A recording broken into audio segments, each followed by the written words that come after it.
नवाज शरीफ साहब को 1990 में 25 लाख रुपए दिया और फिर बाद में बताया गया कि 1993 में भी उनको पैसे दिए गए। अस्सलाम वालेकुम नाज़रीन, हामिद मीर ने पाकिस्तान की हिस्ट्री में जिस तरह से नवाज शरीफ और दूसरे घटिया सियासतदानों को सहूलतकारों की तरफ से पैसे दिए गए और किस तरह नवाज शरीफ को इस मुल्क पर मुसल्लत किया गया, इस पर खूब रोशनी डाली। इस वीडियो को देखने के बाद दूध का दूध और पानी का पानी हो जाएगा। आइए पहले ये वीडियो देखते हैं, फिर इस पर बात करते हैं। मुस्लिम लीग नून जो है वो कह रही है कि जो लेवल प्लेइंग फील्ड मांग रहे हैं वो इलेक्शन की तैयारी करें, और ये दरअसल पहले ही इनको पता है कि हमने हार जाना है, इसलिए लेवल प्लेइंग फील्ड की बात कर रहे हैं। तो ये एक बड़ा अहम मसला है, ये लेवल प्लेइंग फील्ड क्यों मांगी जाती है। तो इस मामले का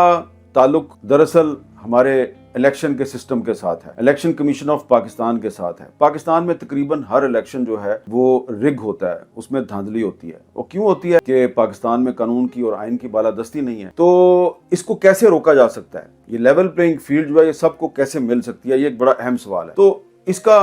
जवाब जो है वो सुप्रीम कोर्ट ऑफ पाकिस्तान एक दफा नहीं 2-3 दफा दे चुकी है, जिसमें यह कहा गया है कि इलेक्शन में धांधली को रोकने के लिए सियासत में जो इंटेलिजेंस एजेंसीज हैं उनका किरदार खत्म किया जाए। आज तहरीक इंसाफ मजलूम है और मुस्लिम लीग नून जालिम है, और इसकी वजह क्या है, सुप्रीम कोर्ट के फैसले पे अमल दरामद नहीं हुआ। मेरे पास मौजूद है ये जजमेंट जो है, ये डिटेल जजमेंट ऑन असर Khan case in the supreme court of Pakistan, और मैं जो भी बातें आपके सामने अभी करूंगा वो सारी की सारी इस जजमेंट में लिखी हुई है। लेकिन मैं आपको पहले इसकी थोड़ी सी बैकग्राउंड बता दूं। ये जो जजमेंट है जी सुप्रीम कोर्ट की, ये 1990 का जो इलेक्शन था, ये उसमें रिगिंग के बारे में ये जजमेंट है। अब जो 1990 का इलेक्शन था ये कैसे हुआ था, 6 अगस्त 1990 को उस वक्त के जो प्रेसिडेंट थे गुलाम इसाक खान, उन्होंने बेनजीर भुट्टो साहबा उस वक्त प्राइम मिनिस्टर थी, उनकी हुकूमत को बरतरफ कर दिया था, और उन्होंने उनको बरतरफ करके गुलाम मुस्तफा जतोई साहब जो है उनको बनाया था प्राइम मिनिस्टर ऑफ पाकिस्तान, और पंजाब में नवाज शरीफ साहब जो है वो केयर टेकर चीफ मिनिस्टर थे। और फिर इलेक्शन हुआ, और इस दौरान में जनरल असद दुरानी जो है उनको ISI का सरबराह मुकर्रर किया गया, और उन्होंने कुछ सियासी जमातें जो कि पीपल्स पार्टी के खिलाफ थी उनमें हुकूमत तकसीम की, और इस तरह से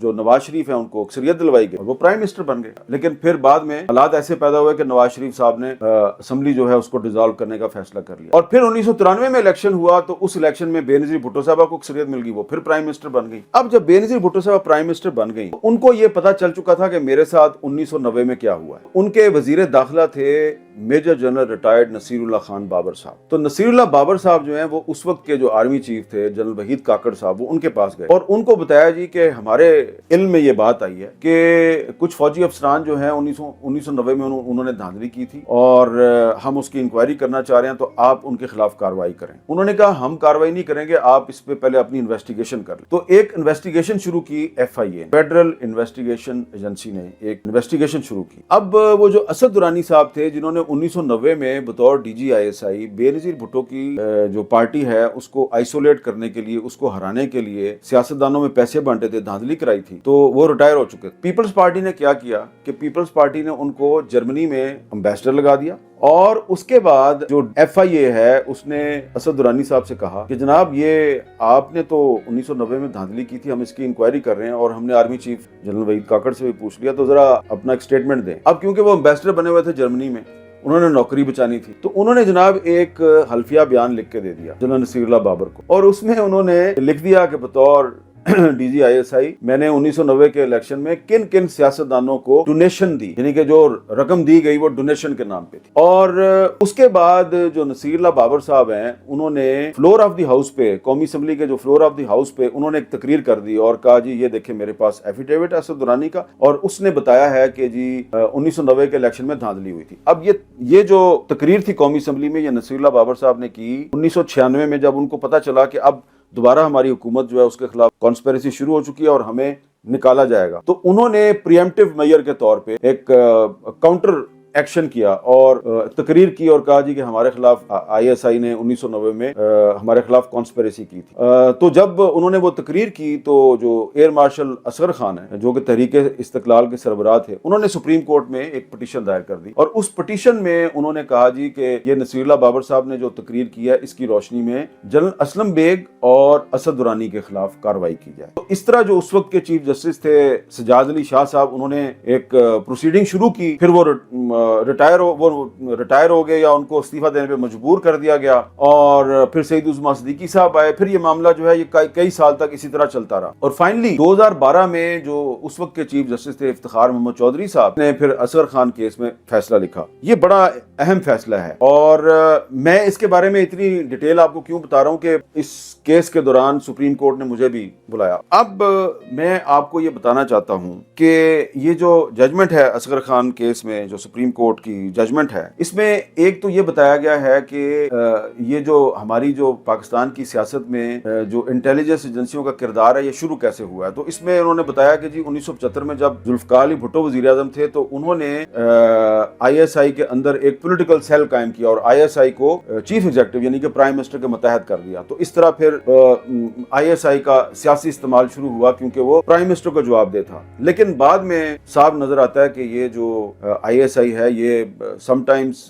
پرائم منسٹر کی مرضی کے بغیر بھی بہت کچھ کرتی رہی ہے۔ اسد درانی صاحب نے جو حلفیہ بیان دیا وہ ایک دفعہ نہیں دیا، انہوں نے وہ حلفیہ بیان 2-3 دفعہ دیا، اور پھر 2012 میں انہوں نے جب سپریم کورٹ کے سامنے پیش ہوئے تو مزید بہت کچھ بتایا۔ اب ذرا دیکھیں جو اس ججمنٹ میں کیا کیا لکھا ہوا ہے، یہ جو میں بھی بتا رہا ہوں آپ کو اس ججمنٹ میں۔ میر افضل خان جی ایک چیف منسٹر ہوتے تھے کے پی کے، تو ان کو اسد درانی صاحب نے اپنے کچھ افسروں کے ذریعے 1 کروڑ روپے دیا۔ نواز شریف صاحب کو 1990 میں 25 لاکھ روپے دیا، اور پھر بعد میں بتایا گیا کہ 1993 میں بھی ان کو پیسے دیے گئے اور وہ 35 لاکھ تھے۔ ایک جنرل رفاقت صاحب ہوتے تھے، ان کے ذریعے میڈیا میں پیسے تقسیم کیے گئے 56 لاکھ روپے۔ 1990 کے الیکشن میں آئی جی آئی کو سپورٹ کرنے کے لیے 56 لاکھ روپے جنرل رفاقت کے ذریعے صحافیوں میں تقسیم کیے گئے، میڈیا ہاؤسز میں تقسیم کیے گئے۔ تو میرے پاس ایک لمبی لسٹ ہے، اور یہ اصغر خان کیس جو ہے سپریم کورٹ کی ججمنٹ میں یہ ساری چیزیں لکھی ہوئی ہیں۔ اس ججمنٹ کی اہمیت یہ ہے کہ اس ججمنٹ میں سپریم کورٹ کے جو جج صاحبان ہیں انہوں نے بہت ہی اس میں ڈیٹیلڈ بحث کیا ہے کہ سیاست میں فوج کیسے مداخلت کرتی ہے، اور پارلیمانی جمہوریت جو ہے یہ پاکستان میں کیوں کمزور ہوئی ہے، پریزیڈنٹ آف پاکستان کا کیا کردار ہونا چاہیے۔ اچھا، آگے چل کے سپریم کورٹ جو ہے اس نے کہا ہے جی کہ آئی ایس آئی اور M I may perform their duties as per the laws to safeguard the borders of Pakistan or to provide civil aid to the federal government, but such organizations have no role to play in the political activities, politics, formulation of or destabilization of political governments, nor can they facilitate or show favor to a political party or group of politicians individually in any manner which may lead in his or their success. The armed forces have always sacrificed their lives for the country to defend any external or internal aggression, for which it being an institution is deeply respected by the nation. یہ کہنے کے بعد انہوں نے کہا the armed forces in charge of their functions seek intelligence and support from ISI MI and on account of security threats to the country on its frontiers, or to control internal situations in aid of civil power when called upon to do so. However, ISI, MI or any other agency like IB have no role to play in political affairs of the country, such as formation or destabilization of government, or interfere in the holding of honest, free and fair elections by the Election Commission of Pakistan. And if involved, they are liable to be dealt with under the Constitution and the law. اور آگے جا کے پھر انہوں نے کہا جی حکومت سے کہ آپ اسلم بیگ صاحب اور اسد درانی صاحب جو فوج سے ریٹائر ہو چکے ہیں ان کے خلاف کارروائی کریں، اور وہ سیاستدان جنہوں نے آئی ایس آئی سے پیسے لیے ان کے خلاف بھی آپ کارروائی کریں۔ لیکن یہ جو ججمنٹ تھی سپریم کورٹ کی اس پہ عمل درآمد نہ ہوا، تو سیاست میں جو سیکیورٹی ایجنسیز یا انٹیلیجنس ایجنسیز ہے ان کا کردار ختم ہو جائے گا،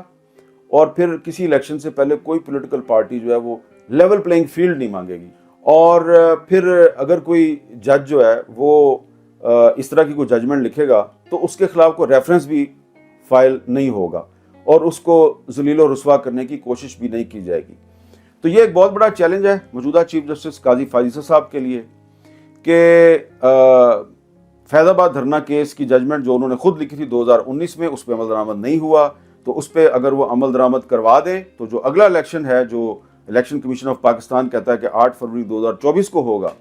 تو وہ فیئر اینڈ فری ہو سکتا ہے اگر فیض آباد دھرنا کیس کی ججمنٹ پہ عمل درآمد ہو جائے۔ ناظرین، آج عمران خان کو اقتدار سے ہٹا کر جس طرح سے جیل بھیج دیا گیا اور جس طرح ان پر ظلم و زیادتی کی جا رہی ہے، اگر دیکھا جائے تو جس طرح سے نواز شریف کو اس ملک پر مسلط کیا جا رہا ہے، تو اس سے صاف ظاہر ہوتا ہے کہ نون لیگ کی اور نواز شریف کی خوب سہولت کاری کی جا رہی ہے۔ जबकि अगर इमरान खान के बारे में देखें तो इसके बारे में आज तक कहीं भी ये बात साबित नहीं हो सकी, ना ही ये कभी सामने आया कि इनको किसी ने खरीदा हो या इसने किसी से पैसे लिए हों। लेकिन नवाज शरीफ आज भी सहूलतकारों का लाडला बना हुआ है और इन्हें मुल्क पर मुसल्लत करने की भरपूर कोशिश की जा रही है। इवन फील्ड अपार्टमेंट्स का केस देख लें, पनामा लीक्स का केस देख लें या हुदैबिया मिल्स का केस देख लें, किसी भी केस में आज तक नवाज शरीफ को सजा नहीं हो सकी, बल्कि इनके जराइम माफ करके इन्हें इस मुल्क पर मुसल्लत करके अवाम पर बहुत बड़ा जुल्म किया जा रहा है। नाज़रीन, जिस तरह से नवाज शरीफ की सहूलतकारी करके इस मुल्क पर मुसल्लत करने की कोशिश की जा रही है, मुल्क में जो बचा खुचा है वो भी वो लूट कर खा जाएंगे। लेकिन ये अब की बात नहीं, पाकिस्तान की 75 साल तारीख में सहूलतकारों ने हमेशा से ही